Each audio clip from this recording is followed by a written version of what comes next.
이 세상 모든 사람들에게 공통적으로 존재하는 한 가지 욕구가 있습니다.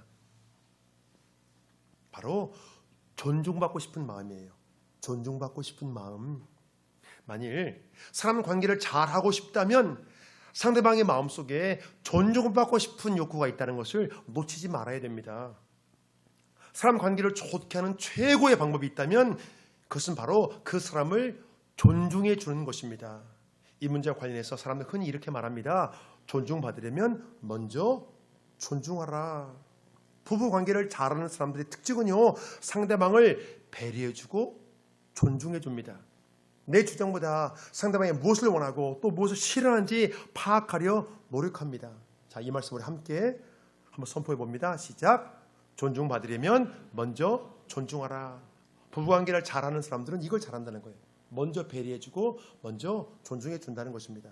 반대로 부부관계를 잘 못하는 사람들 있잖아요. 또 그 사람들 대부분은 상대방을 배려해주지 않고 존중해주지 않습니다. 부부관계를 못하는 사람들 이걸 못하는 거예요. 당신 왜 이렇게 나에게 배려가 없어? 당신 왜 나를 존중해주지 않아? 내가 그렇게 말했잖아. 근데 왜 내 말을 무시해? 이렇게 하면서 말다툼이 일어나거든요. 부부관계에서. 그래서 부부관계를 잘 못하는 분들은요, 매사에 자기 중심적으로 나 편한 대로 모든 것을 풀어가려 합니다.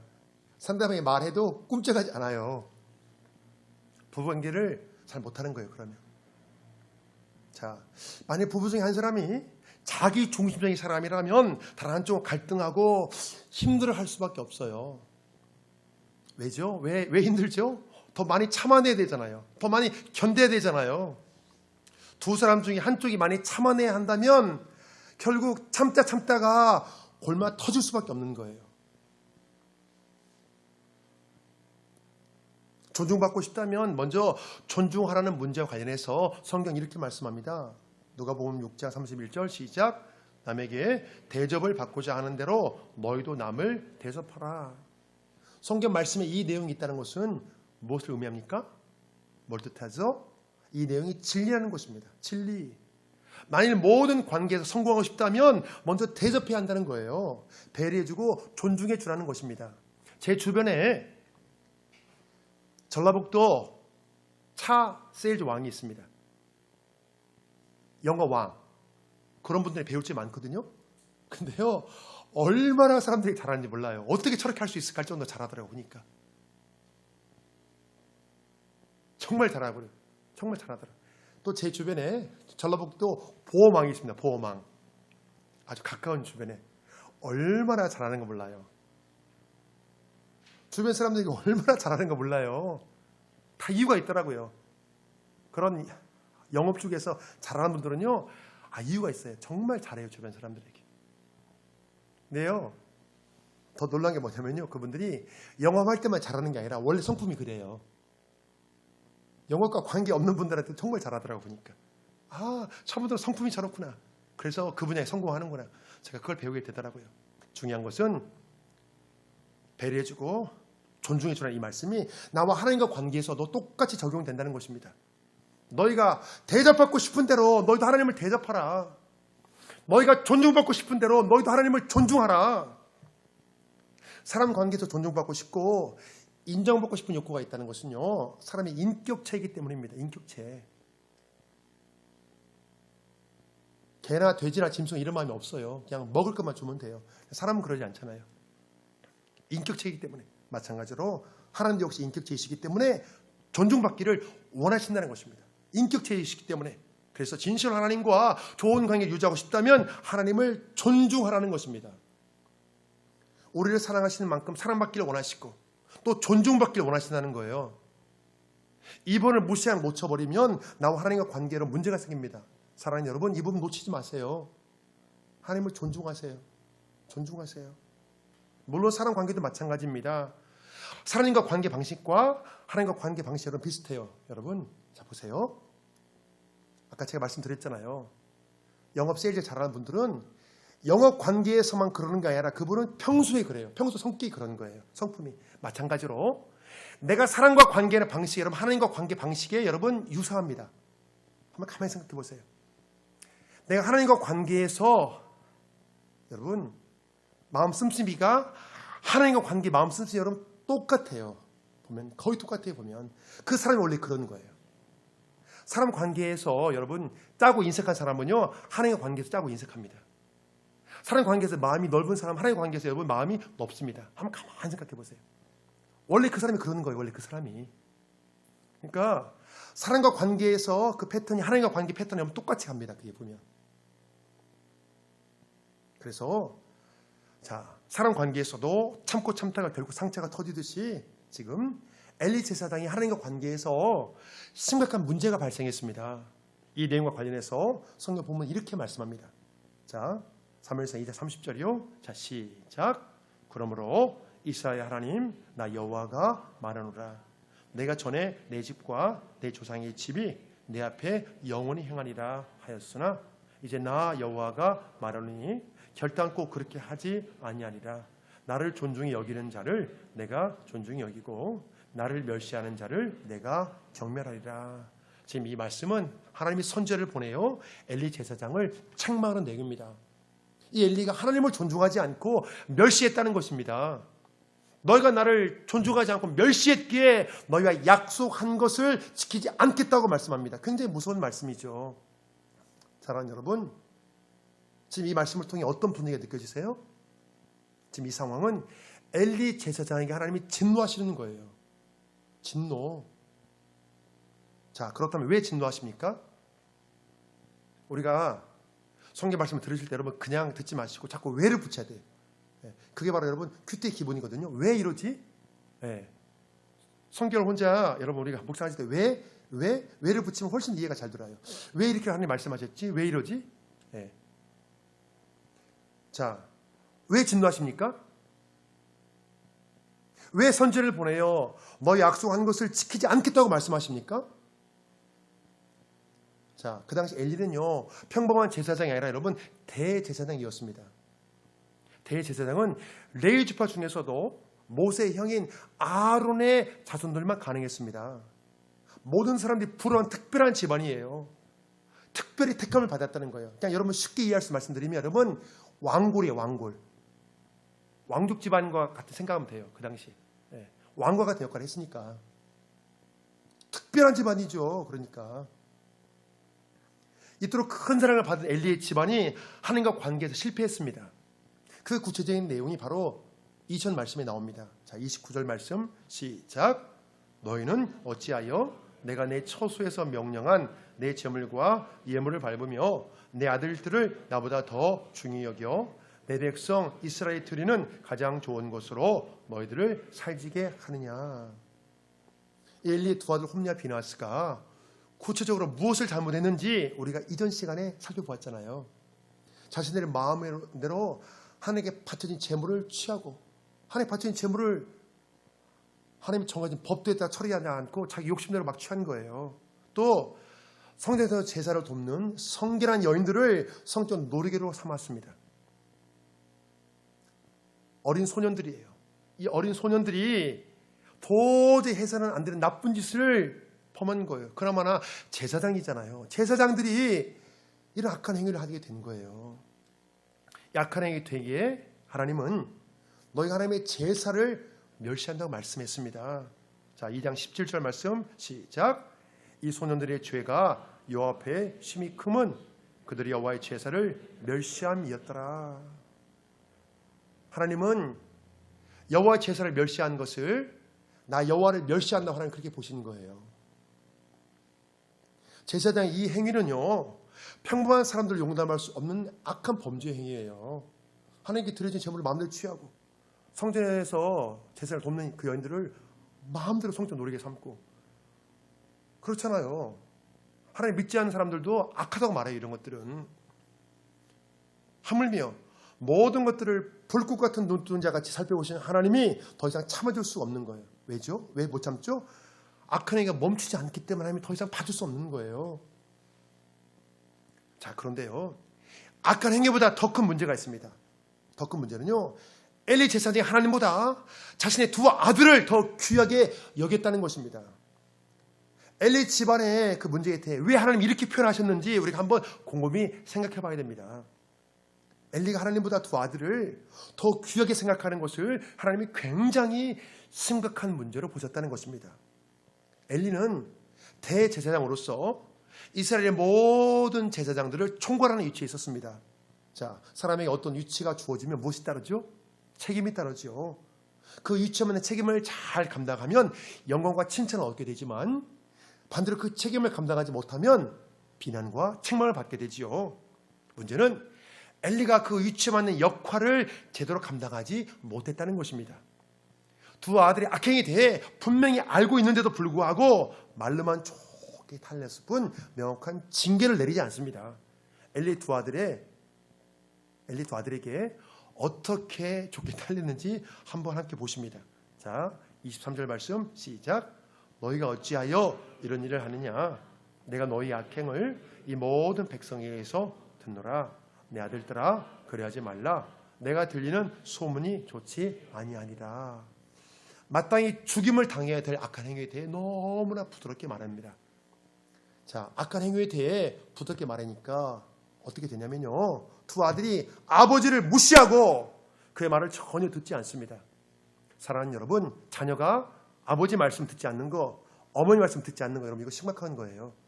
아유, 그 아이 내 말 안 들어요. 여러분 이거 심각한 거예요. 아니, 자녀가 부모의 말씀, 부모의 권면 안 들으면 누구 말 듣습니까? 아무 말도 안 듣는 거예요. 부모가 권면했는데 그 말을 안 듣는 그 자녀는요, 그 누구의 말도 안 듣는 거예요, 여러분.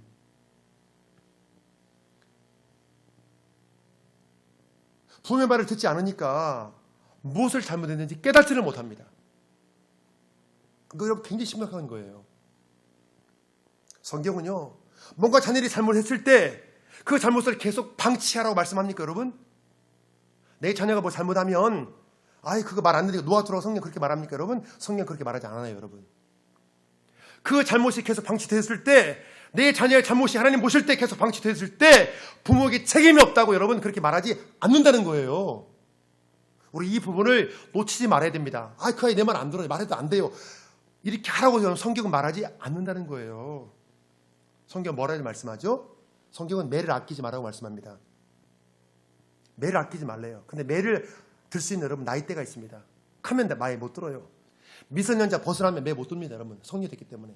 매 들면 부모의 팔을 딱 잡죠. 그 전에 매 들어야 돼요. 어린 시절에 매 들어야 돼요.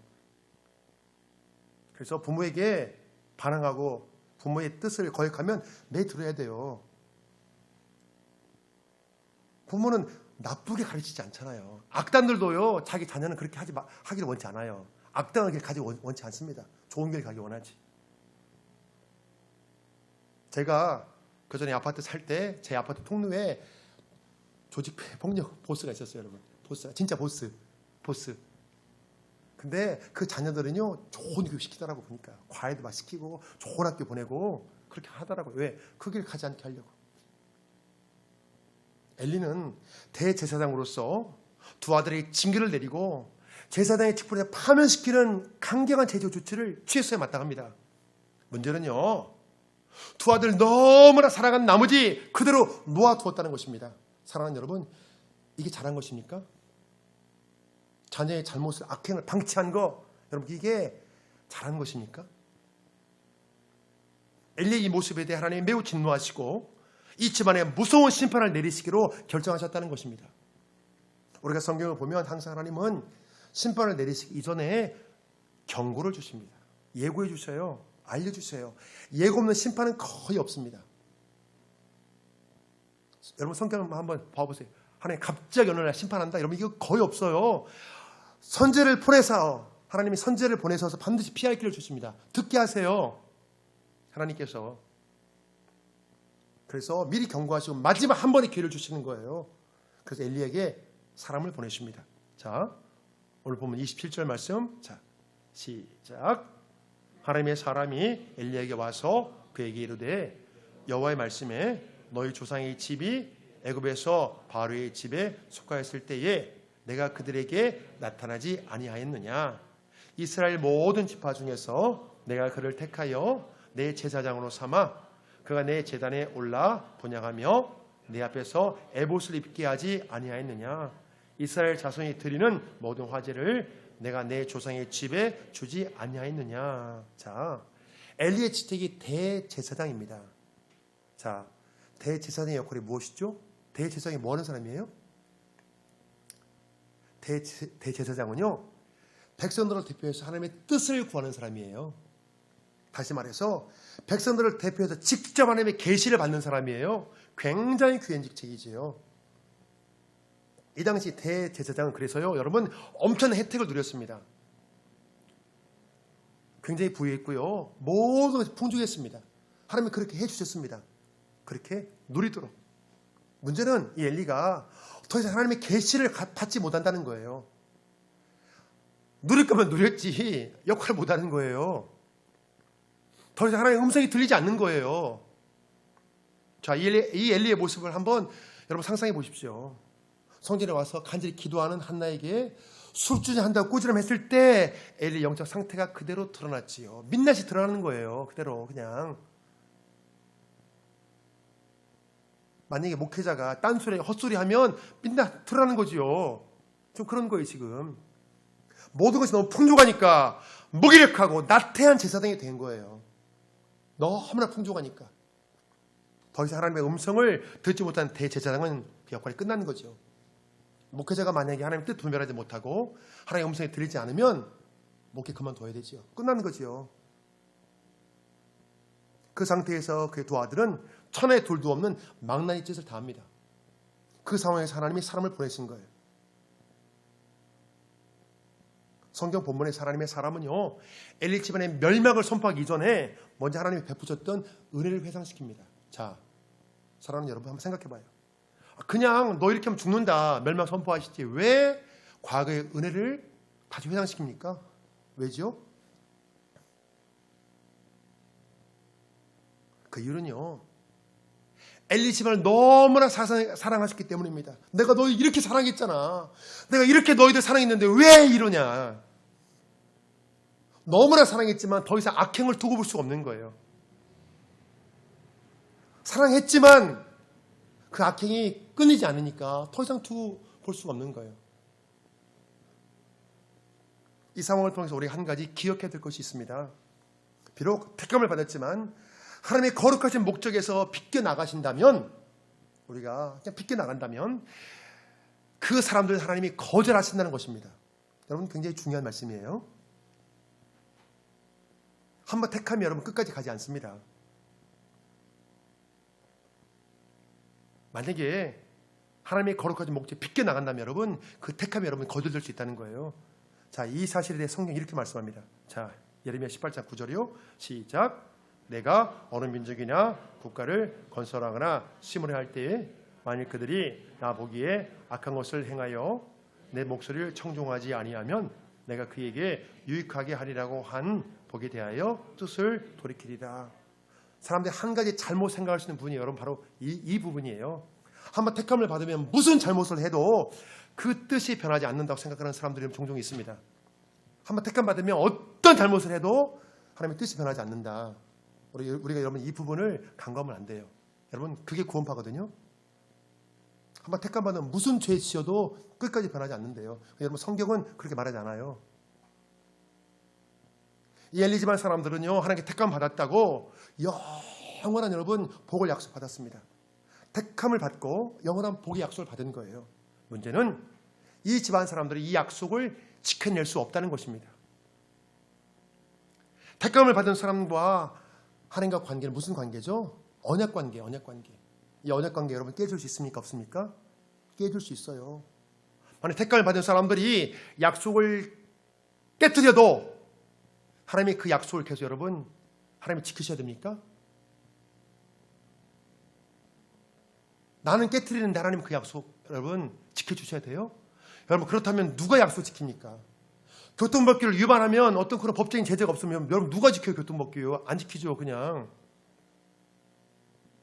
오늘 성경 본문의 내용은 사람이 약속을 깨뜨리면 하나님도 그 약속을 깨뜨리신다고 말씀합니다. 여러분 그걸 말씀하는 거예요. 중요한 것은요 뭐냐면 우리들은 하나님의 약속을 너무 쉽게 깨뜨리잖아요. 내 감정대로, 내 마음대로. 그렇지만 하나님은 우리의 약속을 쉽게 깨뜨리지 않는다는 것입니다. 하나님이 쉽게 깨뜨리지 않아요. 우리가 먼저 약속을 깨트리고 악한 죄를 범하고 그렇게 해도 하나님은요, 깨트리기보다 어떻게 하시죠? 설득하시고 경고하시고 책망하시고 또 기회를 주십니다. 돌이킬 기회를 주시고 여러분 오래 기다리셔요. 이 사실이 우리의 소망이지요. 하나님 약속 쉽게 깨뜨리시면 여러분 어떻게 살아요? 너무 무서워서 두려워서. 하나님은 하지만 끝까지 하나님 오래 참으세요. 이 사실이 여러분 무엇을 말해줍니까? 나에게 주신 하나님 약속이 성취되는 것은요, 전적으로 우리의 몫이라는 거예요. 완전히 정해진 것은 없습니다. 이 사실을 잘 기억하십시오. 나로 통해 하나님의 약속이 성취되는 것은 전적으로 내 몫이에요, 여러분. 내가 하나님 마음에 들게 행동해야 그 약속이 실제로 성취된다는 것입니다. 우리가 때로 하나님께 응답을 받은 게 있잖아요. 하나님께 응답을, 그런데 그 응답이 버디되고 성취되지 않아서 우리가 그렇게 하나님께 탄식할 때 있죠. 하나님 그때 분명히 이렇게 하신다고 약속했었는데 하나님 왜 이렇게 해주지 않습니까? 그렇게 할 때 있잖아요. 그때 하나님은 뭐라고 말씀하시면요, 너의 행동에 달려있다, 너 하기에 달려있다, 하나님 그렇게 말씀하시는 거예요. 하나님의 약속과 우리의 여러분 그 순종, 우리 행동이 여러분 함께 가는 거예요. 그렇게 돼야 하나님의 약속이 여러분 실제로 성취됩니다. 자, 그래서 성경을 믿는 자들에게 깨어있으라고 계속 말씀합니다. 이 말씀이 성경에 여러분 많이 나오거든요. 그래서 한 구절 보십니다. 마태복음 24장 42절. 자, 시작. 그러므로 깨어있으라. 어느 날에 너희 주가 임할는지 너희가 알지 못함이니라. 만일 깨어있지 못하면 약속이 성취되기커녕 내가 이미 받은 복도 놓쳐버릴 수 있기 때문입니다. 마찬가지로 우리가 구원의 문제에 대해서 여러분 끝까지 방심하면 안 돼요. 아니, 바알 같은 훌륭한 분도 내가 쓰임받고 버림받게 될까 두렵다고 했잖아요, 바울이. 그래서 나는 날마다 죽노라 선포하며 그렇게 고백하면 끝까지 깨어있기 위해 힘썼는데 그 누가 방심해도 괜찮다고 말합니까? 구원의 완성에도 그 당사자의 몫이 있는 것처럼 여러분 약속의 성취에도 그 당사자의 몫이 있다는 것입니다. 오늘 성경 본문은 엘리 제사장의 집안을 통해 이 사실을 말해주고 있습니다. 여러분 잘 기억하세요. 굉장히 중요한 거예요. 자, 30절의 말씀을 다시 한번 보십니다. 그 말씀을요. 자, 시작. 그러므로 이스라엘 하나님 나 여호와가 말하노라. 내가 전에 내 집과 내 조상의 집이 내 앞에 영원히 행하리라 하였으나 이제 나 여호와가 말하노니 결단코 그렇게 하지 아니하리라. 성경은요, 모든 것이 운명적으로 결정되었다고 말하지 않습니다. 성경은 결코 운명론이나 결동론의 입장을 여러분 취하지 않는다는 거예요. 우리가 하나님에 대해서 제대로 아는 것이 여러분 중요합니다. 한 번 약속하셨지만 그 약속이 실제로 성취되는 것은 여러분 그 사람의 행동에 달려있다는 거예요. 다 하기에 달려있다니까요. 이 문제와 관련해서 한나가 이렇게 고백합니다. 자, 사무엘서 2장 3절이요. 자, 다 같이요. 자, 시작. 여호와는 지식의 하나님이시라 행동을 달아보시니라. 사람의 행동을 달아보신 하나님을 여러분 우리가 진실로 우리가 존중하셔야 돼요. 내 행동을 모두 기억하시고 지식의 하나님 모두 기억하시고 내 행동을 달아보신 하나님을 여러분 대충 띄엄띄엄 생각하지 말자는 것입니다. 하나님은 여러분 어린아이처럼 대하면 안 돼요. 어린아이가 아니에요, 하나님이. 근데 어린아이처럼 우리가 대할 때가 있거든요. 내 기분 좋을 때 좀 내 기분 나쁘면 내 마음대로 대해버려, 하나님을요. 그러면 안 된다는 거예요. 엘리 제사장이 이 분을 놓쳐버리기에 여러분 멸망에 대한 경고를 받는 것입니다. 심판하시기 이전에 사람을 보내요. 경고하신 뜻은 여러분 무엇이죠? 바로 심판하시면 되지. 여러분 왜 경고하십니까? 왜 경고하죠? 제발 돌이키라는 거예요. 제발 돌이키라는 거예요. 이 부분에 대해 성경은 또 이렇게 말씀합니다. 자, 예레미야 18장 7절 말씀 다 같이 시작. 내가 어느 민족이나 국가를 뽑거나 부수거나 멸하려 할 때 만일 내가 말한 그 민족이 그 악에서 돌이키면 내가 그에게 내리기로 생각하였던 재앙에 대하여 뜻을 돌이키겠고 난 너를 심판하고 싶지 않다. 너희가 돌이키면 재앙에 대해서 나의 뜻을 돌이키겠다. 이렇게 말씀하는 거예요. 어떤 복도 정해진 게 없고 여러분 어떤 재앙도 정해진 게 없습니다. 하기에 달린 거예요. 내가 잘못하면 축복의 약속도 거절당하고 내가 잘하면 여러분 재앙에서도 하나님께서 다시 돌이킨다는 거예요. 지금 엘리 제사장에게 하나님이 경고하시는 것은요, 사실 무서운 심판을 피할 수 있는 하나님이 기회를 주시는 것입니다. 기회를 주시는 하나님. 엘리 가문의 창제 내릴 심판에 대해 하나님이 구체적으로 말씀하십니다. 자, 31절부터 보십니다. 자, 33절부터 34절이요. 자, 시작. 내 집에서 출생되는 모든 자가 젊어서 죽으리라. 내 아들 홈리와 비느하스가 한날에 죽으리니 그 둘이 당할 그 일이 내게 표징이 되리라. 자, 우리가 성경을 통해 하나님의 뜻을 바르게 이해하려면요, 우리가 문맥 사이에 담긴 하나님의 진심을 파악해야 됩니다. 여러분, 문자로만 해석하지 마시고 그 문맥을 파악하셔야 돼요. 그게 무슨 뜻인가? 왜 하나님이 이렇게 말씀하셨지? 여러분, 그래야 정확히 파악합니다. 하나님이 심판을 말씀하셨다고 해서 하나님 심판하지 좋아하시는구나, 이렇게 해석하면 안 된다는 거예요. 왜 심판을 말씀하시지? 왜 심판을 경고하시지? 이렇게 해야 된다는 거예요. 왜? 우리가 자, 이 말씀을 통해 강력한 하나님의 심판 의지를 느낄 수 있잖아요. 성경 본문에서 하나님의 강력한 심판 의지를 표출시키는 것은요, 또 다른 한편으로 뭘 의미할까요? 다른 한편으로 이 심판을 제발 피하라는 하나님의 간절한 호소가 이런 담겨져 있는 거예요. 우리가 어떤 그 독극물에 이거 제발 먹지 마십시오. 먹으면 죽습니다. 제발 먹지 말라는 거예요. 죽으니까. 제발 피하라는 거예요. 하나님은 심판을 원하는 게 아니라 이 심판이 무서우니까 제발 피하라는 거예요. 제발 심판당하지 않도록 돌이키라는 거죠. 하나님은. 심판의 진짜 목적이라면 여러분, 하나님이 결코 심판을 예고하지 않습니다. 경고하지 않아요. 그 심판 땅 때려버리시지. 왜 예고합니까? 진짜 하나님 원하시는 것은 그 누구도 멸망당하지 않고 회개하고 구원받기를 원하신다는 거예요. 이 문제에 대해 성경이 이렇게 말씀합니다. 디모데전서 2장 4절 말씀 다 같이요. 시작. 하나님은 모든 사람이 구원을 받으며 진리를 아는 데 이르기를 원하시느니라. 구원을 받으며 진리를 아는 데 이르기를 원하시느니라. 자, 베드로후서에 나오는 말씀 한 자 더 봐요. 시작. 오직 주께서는 너희를 대하여 오래 참으사 아무도 멸망하지 아니하고 다 회개하기에 이르기를 원하시느니라. 아무도 멸망하기 원치 않으신다, 하나님께서. 자기가 두 아들이 한날에 죽게 되는 것까지 경고했다면 이게 뭘 의미하죠? 더 이상 하나님이 엘리에게 말씀하실 것이 없다는 거예요. 너 그렇게 하면 죽어! 그럼 여러분, 경고 끝난 거잖아요. 뭘 더 말해요? 하나님이 죽는다고 경고했으면 여러분, 뭘 더 말합니까? 경고 끝난 거죠, 이제. 이건 말 그대로 최후의 통첩인 거예요. 돌이키지 않으면 이제 죽는 거예요, 거기에서. 자, 이 최후의 통첩에 대해 엘리 제사장이 어떻게 행동을 취해야 될까요? 여러분, 어떻게 취해야 될까요? 만약 하나님께서 우리에게 최후의 통첩을 하셨다면 우리가 어떤 태도를 취해야 될까요? 문제는요, 영적인 귀가 닫힌 사람은 최후의 통첩을 받고도 꼼짝하지 않는다는 거예요. 꼼짝하지 않아요. 최후의 통첩을 받고도. 이게 안타까운 거죠. 이 엘리 제사장은 무서운 심판의 경고를 듣고도 마음에 별로 느낌이 없습니다.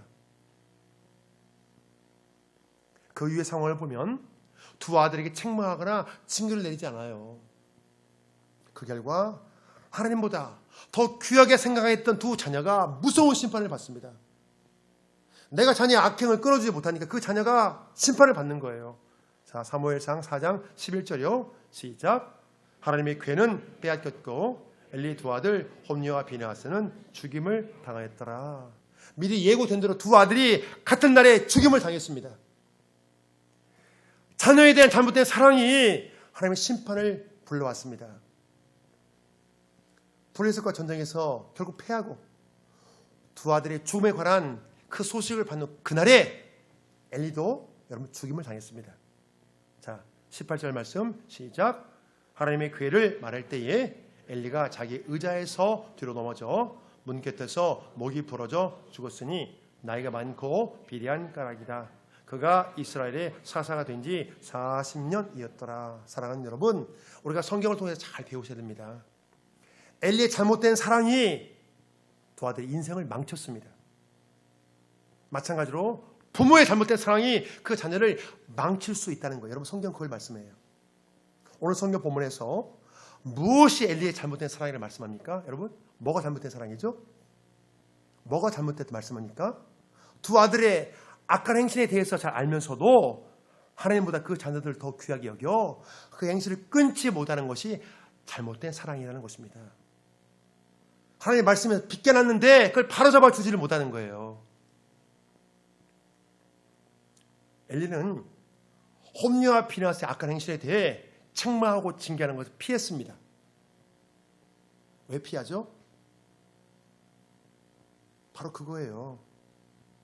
자녀가 싫어할까 봐. 자녀들과 관계가 나빠질까 봐 하나님이 싫어하는 걸 그대로 방치합니다. 자녀를 볼 때 하나님의 말씀 어긋나. 근데 부모들이 지도를 못합니다. 그 이유는 한 가지예요. 자녀들이 싫어하니까. 자녀와 관계가 나빠질까 봐 그게 심란한 거예요. 그래서 그냥 방치하는 거예요. 알죠, 부모들이 잘못되면 저렇게 안 된다는 것을. 그렇지만 그냥 방치하는 거예요. 왜? 그 자녀가 싫어하니까. 그 자녀 관계가 나빠질까 봐.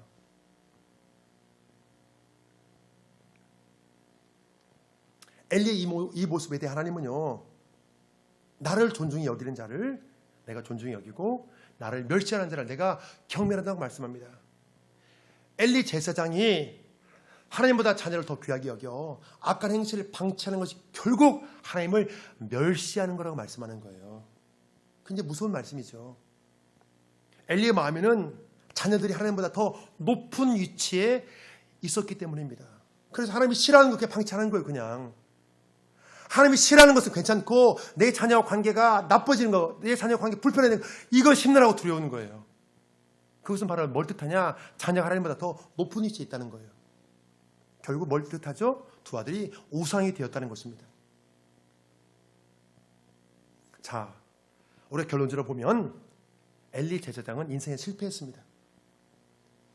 나와 하나님과 관계 실패했기 때문에 인생에서 실패한 것입니다. 엘리가 대제사장이고 사사인데 하나님과 관계에 실패한 이유가 무엇입니까? 왜 실패했죠? 대제사장이잖아요. 사사잖아요. 사사. 하나님과 관계에 실패했습니다.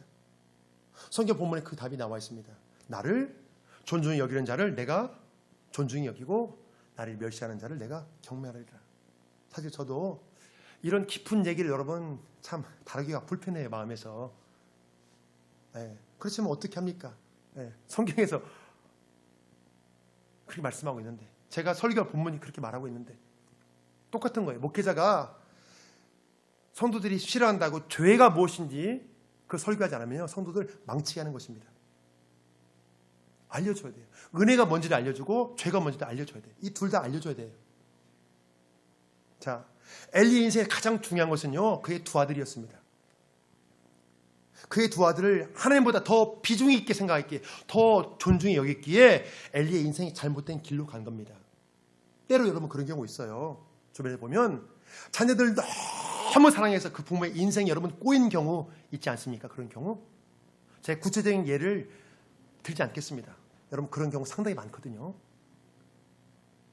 자녀를 너무 사랑해서 자녀에게 모든 걸 맞추다 보니까 부모의 인생이 꼬이는 거예요. 그런 경우 있다니까 여러분. 오늘 성경 본문은 이 부분에 대해 명확히 말씀해 주고 있습니다. 우리가 마지막으로 한 가지 더 생각해 볼 것이 있습니다. 엘리가 블레셋과 전쟁에서 하나님의 궤를 앞세워 두 아들을 전쟁터에 내보냈잖아요. 엘리 진짜 속마음은 하나님을 존중하지 않습니다. 하나님을 대충 띄엄띄엄 생각해요. 그러니까 하나님의 사자가 와서 경고해도 그 말 듣지 않잖아요. 그런데도 하나님의 궤를 앞세워 전쟁에 나갔습니까? 이 상황에 무엇을 의미하죠?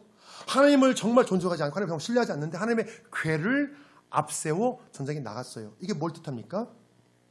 마치 미신을 믿는 사람들이 부적을 품고 다니는 것처럼 하나님의 궤만 앞세우면 전쟁에 승리할 거라 그렇게 믿었다는 것입니다. 바로 이 태도 하나님을 멸시하는 거예요.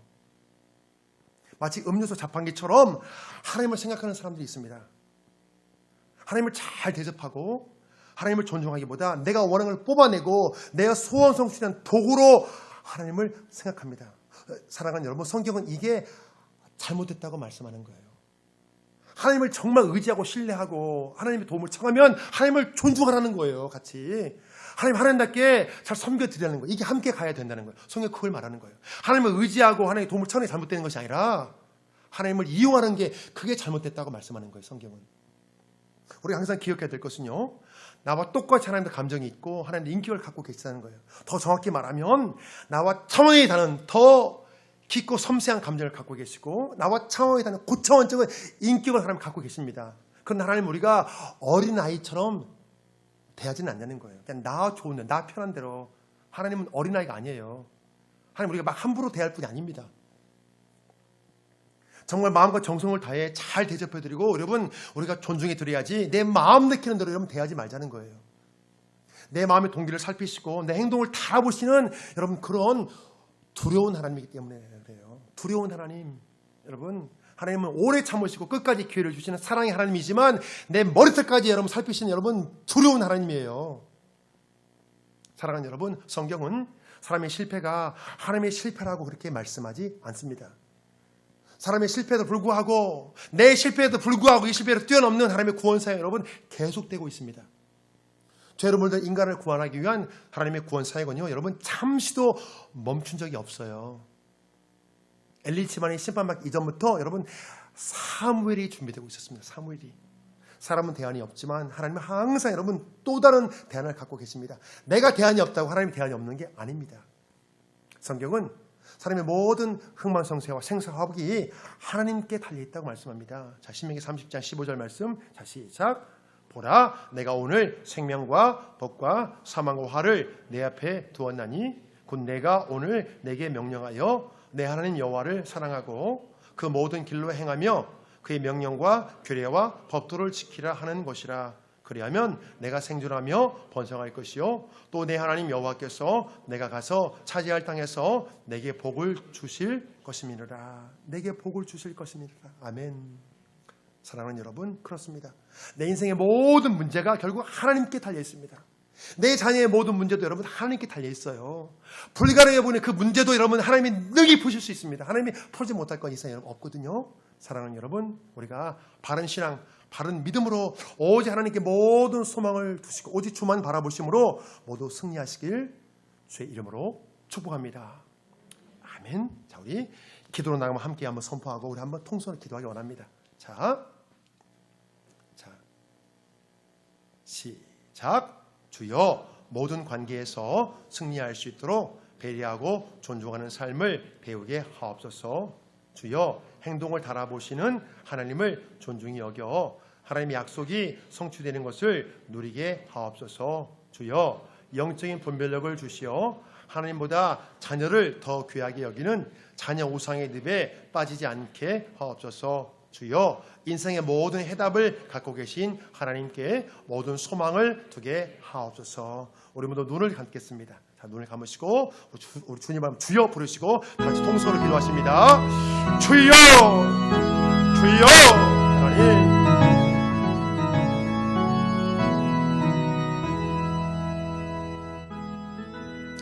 하나님 감사합니다. 이 시간 말씀을 통해 저희들의 삶의 발자취를 뒤돌아보게 하시고 더 나은 삶에 나갈 수 있도록 인도해 주신 진실로 감사합니다.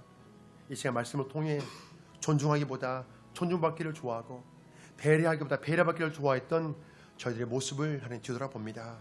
이제 저희들이 배려하고 존중하는 삶을 배워서 사람과의 관계나 하나님과 관계에서 막힘이 없게 하시고 인격적인 모든 관계에서 승리할 수 있도록 도와주시옵소서.